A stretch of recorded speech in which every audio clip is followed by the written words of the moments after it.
اس وقت آپ نے حضرت خواجہ صاحب سے فرمایا، خواجہ عبد الرحمن رحمۃ اللہ علیہ سے فرمایا کہ مولانا وضو سے ہو؟ کہا حضرت وضو سے ہو۔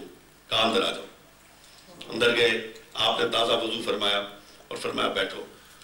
اور پھر کیا ہوا اور کیا نہیں ہوا میں اس کی تفصیل نہیں بتا سکتا، نہ میں اس تفصیل کو جانتا ہوں، نہ میں اس کا اہل ہوں کہ اس پر کوئی تبصرہ کر سکوں۔ بس صبح ہوئی، پھر آپ کی دستار بندی ہوئی اور فرمایا جاؤ اب بغار شریف کو جا کے آباد کرو۔ ان کے 3 صاحبزادے تھے، حضرت خواجہ عبد الرحمن رحمۃ اللہ علیہ کے۔ میرے والد گرامی ان کے سب سے چھوٹے صاحبزادے تھے۔ یہ بھی حضرت ماں کی دعا ہی ہے جو خود حضرت نے خود فرمایا۔ فرماتے ہیں کہ جو بڑے بھائی تھے، سب سے بڑے مولانا محمد صادق رحمت اللہ علیہ، وہ بھی عالم دین تھے، فارغ التحصیل تھے جامعہ نعمانیہ کا۔ جو چھوٹے تھے حضرت مولانا حافظ حبیب اللہ رحمت اللہ علیہ، وہ تو پٹوار پورا ان کی ولایت کا چرچا سنتا ہے، اور حافظ قرآن تھے۔ 65 سال بغار شریف کی مسجد میں مصلی سنا ہے، 65 سال، اور وہ بھی جامعہ نعمانیہ میں تلفظ حاصل کرتے رہے۔ دونوں کی شادی ہو چکی تھی، حضرت کی شادی نہیں ہوئی تھی۔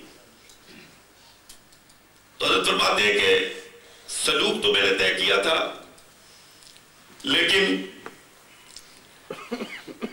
جب وصال کا وقت آیا حضرت کا، حضرت خواجہ عبد الرحمن رحمۃ اللہ علیہ کا، اس سے پہلے کی بات بتاتا۔ فرماتے جب میری والدہ ماجدہ کی کہ وصال کا وقت آیا تو میرے والد گرامی ان کے سرانے کھڑے تھے، حضرت خواجہ عبد الرحمن رحمۃ اللہ علیہ۔ تو آپ نے فرمایا اپنی اہلیہ محترمہ سے، یہ لنگر ایسے آج کل جو میں چلا رہا ہوں نا لنگر، یہ لنگر ایسے نہیں ہوتے تھے۔ یہ جو بوڑھی مائیں جن کی آج قبریں جگمگا رہی ہیں نا، یہ ساری رات چکی پیستی تھی، ساری رات چکی پیستی تھی، اور نماز فجر سے پہلے آٹا گوندنا شروع کر دیتی تھی، اور فجر کے بعد ہماری دادی صاحبہ کے بارے میں آتا ہے کہ پھر وہ خود روٹیاں پکانا شروع کر دیتی تھی، اور پھر طلبہ آتے تھے، وہ روٹیاں لے کے جاتے تھے، پھر مہمان آتے تھے، پھر کھاتے تھے ساری رات۔ تو کہتے ہیں کہ وہ وقت نزا تھا ان کا، دادی صاحبہ محترمہ کا۔ تو حضرت نے فرمایا کہ تو نے اس لنگر کی بڑی خدمت کی ہے، اس لنگر کی بڑی خدمت کی ہے، اس خانقاہ کی بڑی خدمت کی ہے، کوئی ایسی وصیت کر جس کو میں پورا کر سکوں، کوئی وصیت کر دے جس کو میں پورا کر سکوں۔ تو والدہ مائدہ نے آنکھیں کھولی، میری طرف دیکھا، میں وہاں پہ کھڑا تھا، والد صاحب رحمۃ اللہ علیہ، تو صرف اتنا کہا کہ یہ میرا بیٹا محمد یعقوب۔ صاحب فرماتے تھے کہ یہ جو حضرت کی مجھ پر نوازش ہوئی ہے، یہ بس ان 2 بولوں کی وجہ سے ہوئی، یہ 2 بول کام آ گئے۔ فرماتے ہیں کہ جو آخری وقت تھا حضرت کا، میں پاس بیٹھا تو آپ نے مجھے فرمایا کہ تلاوت کلام مجید کرو۔ تو میں نے تلاوت کرنی شروع کی۔ حضرت بہت خوش الحان قاری تھے اور بہت ذوق سے قرآن پڑھتے تھے۔ صبح کی نماز جن دوستوں نے ان کے پیچھے پڑھی ہے وہ اس کو کبھی بھول نہیں سکتے، کیونکہ صبح بہت لمبی تلاوت کرتے تھے، لمبی تلاوت کرتے تھے۔ ہمارے گھر سے آدمی اٹھ کے مسجد میں آ کے وضو کر کے نماز میں شامل ہو سکتا تھا، اتنی لمبی تلاوت ہوتی تھی، کیونکہ نماز فجر بہت سویرے پڑھتے تھے۔ فرماتے ہیں کہ میں نے اقم الصلاۃ لدلوک الشمس الی غسق اللیل وقرآن الفجر ان قرآن الفجر کان مشہودا ومن اللیل فتہجد بہ نافلۃ لک عسیٰ ان یبعثک ربک مقاما محمودا۔ جب میں اس مقام پر پہنچا تو آپ نے آنکھ کھولی اور میری طرف سر سے دیکھنا شروع کیا۔ مجھے ایسے پتہ چلا میرے اندر کوئی بجلی آ گئی ہے، کسی بجلی کا کرنٹ آیا، اور دیکھتے دیکھتے دیکھتے میرے پاؤں تک گئے، اور پھر پاؤں کی طرف سے نظر ڈالی اور دیکھتے دیکھتے دیکھتے دیکھتے سر تک گئے، اور مجھے یوں محسوس ہو رہا تھا کہ میرا پورا وجود کسی نور میں منتقل ہو چکا ہے.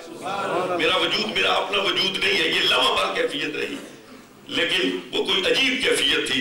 اس کے بعد آپ نے آنکھیں بند کر لی اور وصیت نامہ پہلے لکھ چکے تھے. یوں پونے تقریباً 200 سال سے یہ خانقاہی سلسلہ بغار شریف کی سرزمین پر آباد ہے.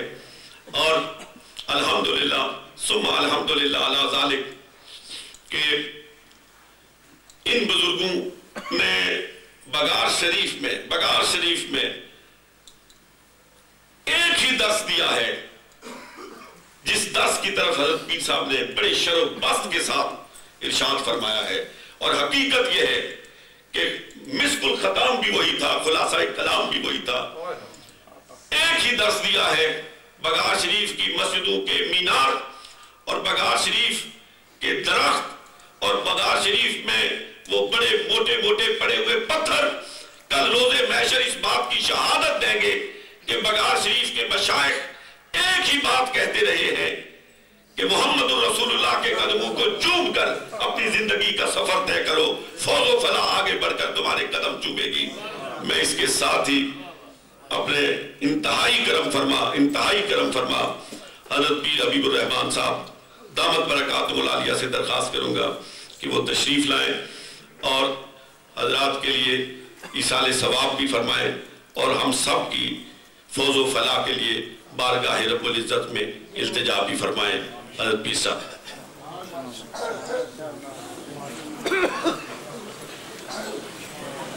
حضرات سلام کے دعا فرمائیں گے. میں اپنی طرف سے, مسجد کی انتظامیہ کی طرف سے, تمام حاضرین کی طرف سے عزت مآب تقدس مآب حضرت علامہ صاحبزادہ پیر محبوب الرحمن محبوبی صاحب دامت برکاتہ القدسیہ اور عزت مآب تقدس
بعدد حسنه وجماله وبعدد جوده وكماله وبعدد جوده ونواله وبعدد جوده وأحواله وبعدد آله وصحبه أجمعين. اللهم ربنا ظلمنا أنفسنا وإن لم تغفر لنا وترحمنا لنكونن من الخاسرين. ربنا لا تؤاخذنا إن نسينا أو أخطأنا. ربنا ولا تحمل علينا إصرا كما حملته على الذين من قبلنا. آمين. ربنا ولا تحمل علينا إصرا كما حملته على الذين من قبلنا. ربنا ولا تحملنا ما لا طاقة لنا. واعف عنا واغفر لنا وارحمنا. آمين. أنت مولانا فانصرنا على القوم الكافرين. آمين.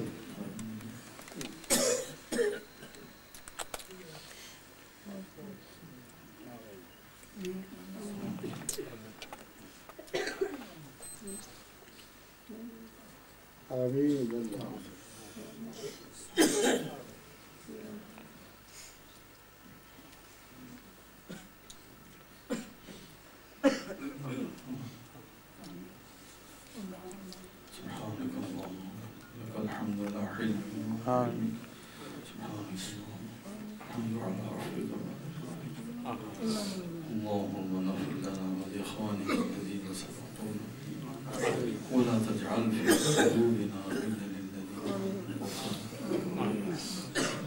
اللهم ربنا آتنا في الدنيا حسنة وفي الآخرة حسنة وقنا عذاب النار وادخلنا الجنة يا عزيز يا غفور العالمين اللهم ربنا هب لنا من أزواجنا وذرياتنا قرة أعين واجعلنا للمتقين إماما اللهم أيد الإسلام والمسلمين اللهم انصر الإسلام والمسلمين اللهم أعز الإسلام والمسلمين اللهم يسر لنا أمورنا أمور الدين والدنيا والآخرة اللهم حصل مرادنا مراد الدين والدنيا والآخرة اللهم أحينا للإسلام وأميتنا للإيمان واحشرنا في زمرة رسول الله صلى الله عليه وسلم اللهم يا رب بجاه المصطفى ورسولك المرتضى وهل قلوبنا من كل يسمين وعلمنا عن مشاهدتك ومحبتك وامتنا على السنة والجماعة والشوق لأخوائك يا ذا الجلال والإكرام اللهم ربنا تقبل منا